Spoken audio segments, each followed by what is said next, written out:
A diagnosis of dementia is devastating both for the person with the condition and their loved ones. Learn about the challenges and resources for caregivers of loved ones with dementia next on Speak Your Mind.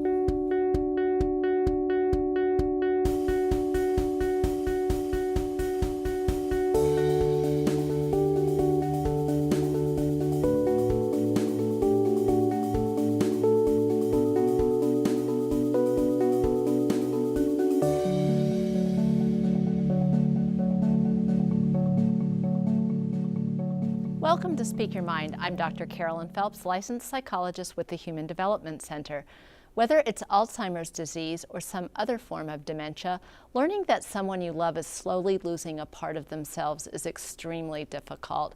So what should you do after the diagnosis? Well, our guests tonight share their knowledge and firsthand experience to help anyone else out there who has a loved one with dementia. Our phone lines are open for your questions tonight, and you've had a nice long break after the Thanksgiving break. Hope you had a good one. Call in your questions right now locally. Dial 218-788-2844 or call toll-free at 1-877-307-8762, and we'll be answering your questions throughout tonight's show. Joining me now is Jenna Herbig. She works with the Alzheimer's Association of Minnesota and North Dakota, helping individuals living with Alzheimer's and their families. And Sue Lien is the loving wife of Dan Lien, who was diagnosed with Alzheimer's dementia. Both lived with his dementia until his death in July of 2013. Thanks to both of you for coming here this evening. I really appreciate your coming out.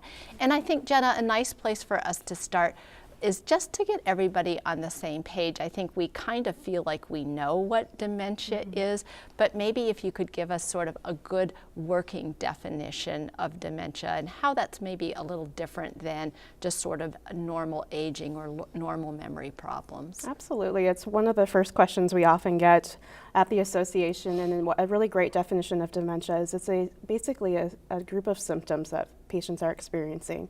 So typically one of the first things folks will notice is short-term memory loss. If you think people will start to forget things 5 minutes ago that happened or a day ago, but may remember things that were longer in the history of their life. Another thing might change is planning and organizing for their, able to balance a checkbook before but not able to do that now. Might have more issues with communication and things like that, and thinking of words that they want to say, or even understanding things that are coming back to them.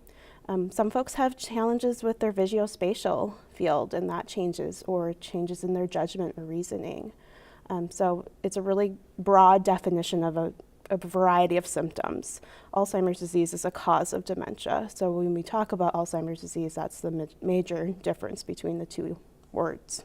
And we know that although the majority of people diagnosed with Alzheimer's dementia tend to be older, above the age of 65, there is a younger age onset. And tell us a little bit about that, of who tends to get the younger age. What do we know even about that?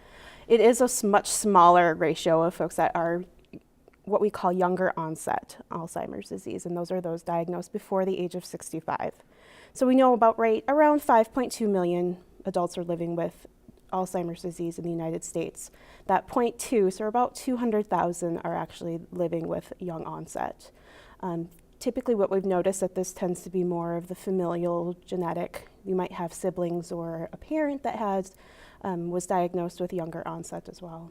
And not too uncommon also just to find generation after generation having some dementia then in the family. Exactly. And I mentioned that obviously, Sue, because I know that's what Dan was diagnosed with, was the younger onset.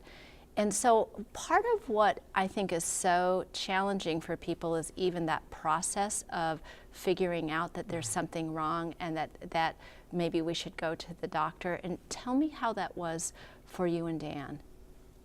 It was a very long process, and I think partly because it was still quite new to people to think that someone at a young age would even have that. So I think it wasn't even kind of on the radar for anyone, but we went through so many different doctors and challenges and tests to try and figure out what it was. And of course, that wasn't what we thought at first. I was absolutely positive he had Lyme's disease because he fit every mark for that. But just going through the process and kind of narrowing down what he didn't have, and then finally getting the diagnosis was kind of devastating, but at the same time it's like you had a name for it, not that we wanted it. But I think that that's so important about what you just said, of that funny combination of relief when the process is so long to find out what is wrong, when you know that there's something wrong and you keep not getting answers to that. And so there's this funny combination, I think, of what you were just describing, of relief on the one hand that you know, and devastation over what the answer was, especially since Dan was so young, because he was diagnosed at what age then? Well, it was right around 50 that he actually was diagnosed. It was, well, actually about 51, and prior to that, they were sure he had encephalitis of the brain, but then we realized after a very short time that we needed to move on from that wasn't what it was, and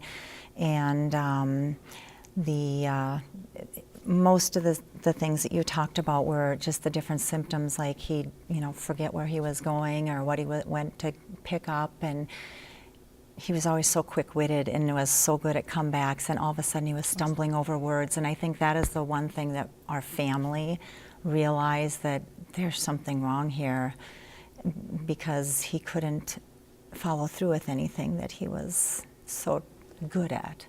Jenna, how common is that where families families maybe even notice a change or are motivated to kind of seek help before the person themselves is either noticing or motivated to seek Yeah, that's help? very common to happen. I've talked to a lot of families through working with the association, and they'll tell me they noticed symptoms, 5-10 years before they actually got a diagnosis, that something was going on. And usually the person who's diagnosed will notice something early on, but there's a lot of denial that goes along with this disease for both family members and those that are living with the disease. So it's definitely something that families and those diagnosed do work through to get to that point of getting to the doctor and getting those tests done. And I think certainly in Sue and Dan's case, or anyone with younger onset Alzheimer's, where it takes a long time to get the right diagnosis, if you're not younger onset, when it's not crossing even the professional's radar at the age of 50, that even extends a very arduous process. What do you see as the initial tasks for families when they initially receive? What do you think that the families sort of is important for them to know in that early phase of just getting the diagnosis and knowing what the problem is? Yeah, I think the number one thing is to know that you're not alone. There's a lot of other families that are in very similar situations. We have a 24/7 helpline through the Alzheimer's Association, and we encourage physicians to give that out so families can give a call to someone who's familiar with that and start planning early on. It's so nice to, especially if they are diagnosed in the early stages and they're able to plan for their future, it's so nice to have that individual involved with the family to start planning early on. And I guess if I was to pose the question to you, Susie, I would say, knowing what you know now, what do you wish you knew then? Well, I think the hindsight is 20/20 is such a perfect statement, but after the fact, we look back and realize so many things were obvious signs, but then again, his age, played a big part in it, and looking back, I don't really know for sure what to say, because we were going to neurologists. We went to a couple different neurologists, and then another new one that came on staff that I guess now that it is talked about so much more and the resources that are out there are so important to reach out to. I wouldn't have known back then to reach out to the Alzheimer's Association, but I do wish that a little bit earlier maybe some of that information would have been available. But I don't know. You know, you can look back and wish. And right after you received the diagnosis, and during that phase, what was helpful for you? Family support, first and foremost, because it's such a huge step to know. Now I have to move forward from here. Realistically, it takes a little while for it all to sink in and getting back, because we ended up going down to the Mayo Clinic to be diagnosed, and they did immense testing, and so then we came back here with the doctors, and a lot of it's just like a flurry of information, so you do need time to kind of process it. I think. So that's kind of one message to people then, isn't it, is that it is going to take some time to process this. And I would say really in some ways that's not too different from other major illnesses that are going to be life limiting. That it could be a diagnosis of ALS, Lou Gehrig's disease, and it would be that same kind of, wow, I need some time for that to sink in. And when they give it the name, The Long Goodbye, you know, it starts out as that, and you don't realize at first that, you know, this time frame is going to change, and it changes as you go along. But the resources that we did that were very helpful to us early on helped us get started with estate planning and making sure that power of attorney is taken care of while there's still clear thinking going on, so that it's not going to be challenged should it need to be. And making sure that, you know, your family, your children are in the right place, and your home is in the right place. And we were very fortunate there that we did have some really good help and guidance in that whole process. So there's some very practical things that families just need to be able to take care of that are going to make a difference. Sue just named estate planning as one. What are some of those other practical sort of taking care of business, I guess? I think, well, you know, the legal and financial is probably first and foremost one of those practical tips for people, and that includes the estate planning, but it also is there a healthcare directive in place and power of attorneys in place, and those are really helpful to have already early on when they are able to, like Sue said, be a part of that process, because it becomes much more challenging as the disease progresses. Some of those other things is, you know, to start having conversations about what is going to happen or could happen as the disease progresses, and what are some kind of caregiver support programs we can get in there. So talking about bringing in home health might be, or respite options within the community. Certainly support groups are always a nice way to learn about some of those resources. I always tell families, even if you're not needing these services now, isn't it nice to have them in place, so further down the road, when you get to that moment, you've done your research. And it's always nice to have that family support backing that up. What was that like for you? Did you have those kinds of supports in place? Were you pointed in that direction even? We did get a lot of the handouts and the pamphlets and all. We are very fortunate to have two wonderful families, you know, his family and my family. So we had wonderful support there and a lot of help and friends. So, you know, for a while we were able to, you know, just keep family helping with everything. But then I, on my own, you know, always wanting to find out more, and probably spent a few too many nights up all night trying to do all the research on the computer. But you find out sometimes there's too much information on the computer, and it's better to go back to organizations like this that are right in your community and are there to help you. So I would strongly recommend staying less computer research and more human research. You know, you mentioned that you had two families to draw from for supports, and I know that not everybody has that, or they have those people in numbers theoretically, but not everybody steps up to the plate, and that can often be a source of family tension. Absolutely. How do you help families negotiate those difficult trials where You know, people are, you know, maybe caring for a parent, not just a spouse, but caring for a parent, and then it's the siblings returning almost what seems to be the sibling fights that went on when they were growing up. So what kind of help do you provide for families with that? So at the association, we have what we call care consultations, and they're essentially family meetings. And we bring families together, and how I like to start those off is really to sit down and say, I expect that there's going to be disagreements. Not everyone has the same opinion, but this is an open forum to share how you're feeling about this. We know Alzheimer's disease affects the entire family, and in different ways. The relationships between these individuals are different, and so you want to respect that. And different family members have different goals that they bring to the meeting.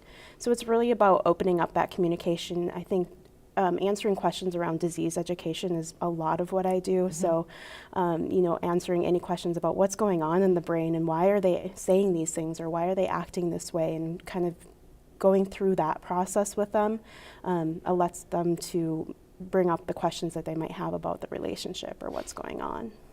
How do you feel Dan's illness affected your family, Sue? Our immediate family, well, we have two wonderful daughters, and so they worked right with us. They were right there as much as they possibly could be. I think... And Angie had been living out in Colorado. Angie had been living out in Colorado, and she also was working professionally, touring, and so she chose to give that up to come home to be able to spend time with her dad. And so that changed her career at the time. And our younger daughter, right before all this became first and on the forefront, had just moved down to the Twin Cities, and they, you know, bless their hearts, they were just starting a business down there, and they really put that on hold because they were up at home with us, maybe not every weekend, but almost every weekend. So they really changed their lifestyle, but I know that they wouldn't have chosen to do anything different either. Well, and I just want to take the opportunity to say, and I'm fortunate because I know Susie and her family, and very close to Angie. And a conversation that I had with Angie when she first came back was, this is the place where I'm supposed to be. And that I think that for me, you know, my experience with Sue and her family was that was sort of the Hollywood story of this family really pulling together. And we see that as well, right? That it's not just about families having disagreements over, but families really can pull together. There is a question here from a man in Duluth, Jenna, who asks, are there any good treatments for Alzheimer's disease? It's a good question. It's a common question we get as well. There are some medications out there right now. They're most beneficial in the early stages. So if you're diagnosed in the early stages of dementia or Alzheimer's disease. Some of the more common names for them are Namenda, Aricept, Exelon. So those are more commonly known medications that are out there. What they're meant to do essentially is to kind of keep that cognition or that thinking skills at a level that's pretty high in the early stages and maintain it a little bit longer. And what they've noticed through the studies is about half the people that take these medications do maintain a little bit longer than those that aren't on them. There are some adverse reactions and some, you know, side effects that some people have. So we always suggest, you know, certainly talk to your doctor if there's any ways that you're thinking about adding on a medication. So there are a few out there, and there's certainly a lot of clinical trials going on right now with new medications, and there's also non-pharmacological things to do around, you know, just tips around communication and changing the environment a little bit as well. So you mentioned that the disease is called the long goodbye. Yeah. That's its other name, and I'm so glad that you mentioned that because I had forgotten that until you said that. And for you, did that describe your experience of that? You know, I've heard some people, spouses in particular, talk about where they some people who experience was, I felt like I lost my partner before my partner passed away, and other people who didn't experience it that way. They certainly experienced the changes in their partner, but felt this sort of spiritual connection that continued. You know, I think I look at it more as the long goodbye. At the end, you look back and realize it was, for us, that's how it worked. And he stayed at home almost to the end. It was just about 2.5 months that he was in a nursing home. And, you know, throughout that time, he was always my guy, you know. So, you know, regardless of what stage of the disease he was in, you know, I and everybody that was close with him learned to adapt to the disease. So, you know, we became more where he was rather than expecting him to stay a part of our previous life, if that makes sense. That makes a lot of sense, and Yeah. it sounds like, Yeah. what would you say about, that sounds like good adaptive functioning to just a very challenging situation. It is. And, you know, we actually have kind of a term we coined called, or that Pauline Boss, I don't know if you're familiar with her, coined as ambiguous loss. And so it's a different kind of grief that families go through when they're loving someone with dementia. And it's a grief that is that kind of long goodbye, but they're still physically there. And so it's often we talk about that during our care consultations and how you can adapt to that. And it is about adjusting expectations of what's going to be happening for the future. You said that Dan stayed in the house till about 2.5 months. And how was that process of making the decision of can't stay in the home anymore? Oh, it was the hardest decision ever. Yeah. But it became a safety issue more than anything. I mean, I was so determined I was going to take care of him all the time, and I really didn't expect that it was going to be as soon as it was. I thought, you know, we're going to have 8 or 10 more years of this. But he fell down the stairs, and we have a split entry home, so thank goodness it was only 8 stairs, not a full flight of stairs. But after that happened, I kind of knew that, you know, I can't be anywhere, and we tried doing a gate on the stairs. He would pick the gate up and fall with it, you know, so I couldn't always be in front of him, and I couldn't always hold on to him and catch him and be there for him. So when that happened, I knew at that point I had to start thinking about it. And there's a gal named Sarah McCumber up at Essentia. Do you know Sarah? And she was so absolutely wonderful to help me know that not only was it okay to do it, but it was really the right thing to do. And that made all the difference in the world to me. I think that having that support about like not feeling guilty, right? That this is that you have done everything that you can and given your heart, and I talk to the people who I see about if you're going to feel guilty, you better have done something morally wrong to earn the guilt. That you can feel sad. Yeah. But that you haven't earned the right to feel guilty about that. I want to hear some parting, brief parting words for our viewers from each of you. So Jenna, I'll have you go first. Yeah, absolutely. You know, my advice is that if you do have a diagnosis or if you have some concerns about a family member, please reach out to the Alzheimer's Association, reach out to your doctor. Our 24/7 helpline is 1-800-272-3900. And it is answered 24 hours a day by a master level clinician. And so please reach out. There are resources out there and there is support out there. And Susie, what would you want to say to somebody who's in your position right now who's watching this show? The same thing more than anything is reach out especially when it's new, and find out what things can be done and get the financial and legal help early. That's really important, and I didn't realize how important it was till later on, and I'm glad I was guided into that, and just love them as much as you can. I think, well, I'm ending on that note because there is no better note to end on, is there? I appreciate for all of you out there who joined the discussion by calling in oodles of questions that we didn't get to because I so wanted to hear what Susie and Jenna had to say, and I know you did too. So, you know I'll be answering them on my blog. Now, Just as a reminder what Jenna just said, the Alzheimer's Association has 2 helpful resources for you. One is that 24/7 helpline, 1-800-272-3900. Even if you don't need it now, you may need it in the future. Write it down, that way you have it. Or you may know someone who could use that number. Don't keep it a secret, pass it on. And of course, the Alzheimer's Association has a website. They have a fabulous website, has oodles of great information, not just so-so information, they have great information, which we've just listed the website at the bottom of your screen, and I'll also be putting on my blog. So after you visit the website, run back over to my blog at speakyourmindonline.org, where you can also find a schedule of our topics and resource links. And of course, it's where I'm going to be answering all of your questions.